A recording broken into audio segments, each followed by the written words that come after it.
Progressive magazine XI number 74, 840 words at the rate 100 word per minute. Start.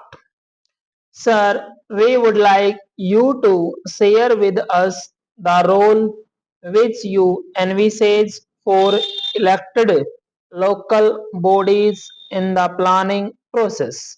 At present, there exist many different agencies outside the framework of democratically elected local bodies to whom is entrusted most of the major tasks of urban planning.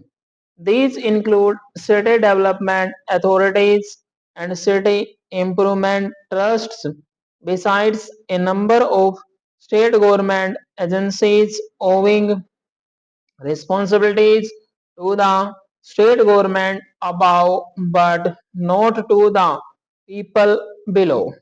If planning for economic development and social justice is to become the centerpiece of the activities of democratic local bodies, should all these other agencies be dissolved or merged into the elected local bodies? Or should they be kept separate and above the system as at present? The answer you give should be compatible with our basic principle of maximum devolution. The second point relating to planning is the methodology for coordinating urban planning with rural planning. While it would of course be appropriate for urban and rural bodies respectively to plan matters which fall exclusively within the irrespective jurisdiction, it has to be recognized that growth impulses largely come from the interaction between urban groups and their rural areas. It is because the linkages between town and country are so crucial to growth that many state governments have established bodies like the district planning board or the district planning and development council to identify and strengthen these linkages. The tragedy is that in the name of coordination, district planning board have been established outside the framework of democratically elected local bodies and generally placed under the charge of a minister appointed by the state government. Thus, the most crucial planning functions and much of the effective decision making power as also the allocation of the bulk of finances has been vested in bodies which are outside the democratic framework of local government and are dominated by ministers appointed by the state government. I call it a tragedy because it is through these agencies that the elected authority is bypassed or overruled. In the name of coordination, democracy is being sabotaged. In the name of coordination, the will of elected local bodies is being subordinated to the will of the state government. In the name of coordination, the people's will is being replaced by the will of officialdom. Stop. What measure would you suggest to establish a democratic district planning body?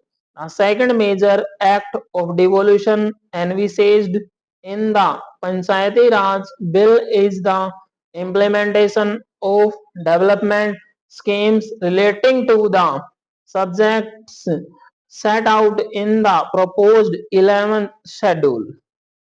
We would wish you to pull your experience of the different states of India and suggest the subjects which might be set out in a separate schedule in respect of which constitutional authority would be available for the meaningful devolution of powers to urban panchayats. The financial condition of mutual bodies at all levels is pitiable. They barely have the funds to sustain themselves. They are unable to even maintain community assets and services, let alone create one new.